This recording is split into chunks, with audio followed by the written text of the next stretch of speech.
Hello everyone, I'm Dr. Mohal Banker, and this case we have done together with my partner Dr. Rosil Gadi. And इस presentation में हम देखेंगे कि genicular artery embolisation क्यों difficult है नी replacement surgery की तुलना में। तो हम ओवरऑल देखेंगे तो लाइफ में कोई चीज़ हमको डिस्ट्रॉय करनी हो तो इट्स वेरी इजी। कोई चीज़ काटना हो, मान लो कि कोई पौधा है उसका कुछ पोर्शन को कट करना, कुछ निकालना है, तो it's very very easy to remove that portion of that tree. But अगर उसी ट्री के उसी पोर्शन को अगर हमको जिंदा रखना है, जीवित रखना है, तो उसको हमको ज़्यादातर हम कितना पानी देते हैं, कितना खातर देते हैं, और तभी वो जीवंत रहता है। इसी तरह से जब हमको नी जॉइंट्स को जब हमको बचाना है, अपना जो नेचुरल नी जॉइंट प्रिजर्व करना है, उसके लिए हमको ज़्यादा मेहनत करनी पड़ती है। और जो नी रिप्लेसमेंट सर्जरी भी है उसमें क्या है कि वो नी जॉइंट काट के निकाल देते हैं और आर्टिफिशियल लगा देते हैं। So it is more easy than preserving the knee joint. I am going to show you how this genicular artery embolization is more difficult. तब ये जो एंजियोग्राफी की बात करते हैं, जब सबसे फर्स्ट ऑफ ऑल हम ये नी जॉइंट की एंजियोग्राफी करते हैं। ये पेशेंट का ये नी जॉइंट का एक्सरे आप देख रहे हैं इधर, उसी की ये एंजियोग्राफी है।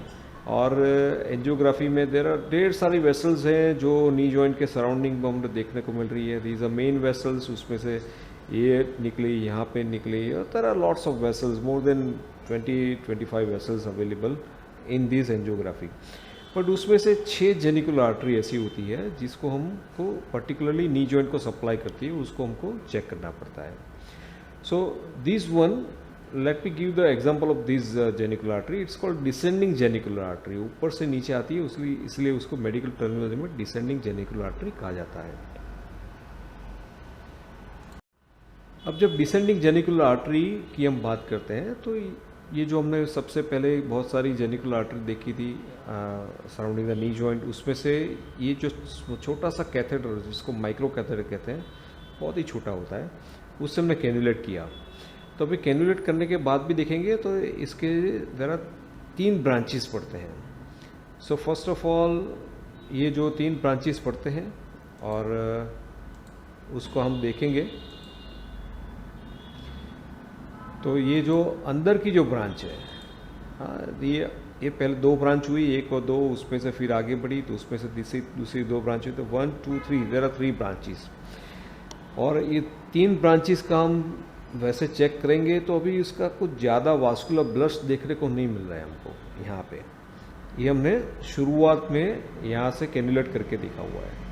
फिर हम ये जो कैथेटर में से एक छोटा सा दूसरा माइक्रो कैथेटर लेके अंदर गए। आप यहाँ पे देख रहे हैं कि there are small another micro catheter from the main catheter. और फिर अंदर जाके हमने फिर से चेक किया, तो थोड़ा सा कॉन्ट्रास्ट जब ज़्यादा इसके अंदर गया तो यहाँ पे हमको थोड़ा ब्लैकनेस देखने को मिल रहा है। This a medial condyle of the femoral joint, कि नी जॉइंट का अंदरूनी का हिस्सा है, वहाँ पे हमको ये ब्लैक कलर का जो दिख रहा है वो हमको देखने को मिला। So this a site of osteoarthritis और क्रोनिक इन्फ्लेमेशन। हमको जो कल्प्रिट साइट है वो हमको थोड़ी सी उसकी झलक देखने को मिली है। अभी हम उसको सिलेक्टिवली अंदर ज़्यादा जाते हैं। ये हमने एम्बोलाइजेशन शुरू किया। तो जब एम्बोलाइजेशन भी शुरू करते हैं तो आप देखेंगे तो ये छोटा सा माइक्रो कैथेटर हमने अंदर एडवांस किया, और एडवांस करने के बाद जहाँ पे जो कल्प्रिट साइट थी वो कल्प्रिट साइट पे हमने ये एम्बोलाइजेशन करना शुरू किया। So this how we do this genicular artery embolization procedure. छोटी छोटी जो माइक्रो कैथेटर, उसकी स्किल चाहिए, उसको कैन्युलेट करना पड़ता है। Ultimately we want to preserve the knee joint. Destruction is very easy, क्योंकि डिस्ट्रक्शन पे क्या करते हैं कि ये नी जॉइंट यहाँ से काट देते हैं, एक पोर्शन इधर, एक पोर्शन इधर, और यहाँ पे मेटल की कैप लगा देते हैं। So destruction is always easier than preservation. और जेनिकुलर आर्टरी एम्बोलाइजेशन के अंदर हमारा जो एम रहता है कि आपका नी जॉइंट का पेन ख़त्म हो जाए जो ऑस्टियोआर्थराइटिस की वजह से है, और आपका नी जॉइंट आप लंबे समय तक कंटिन्यू कर सकें।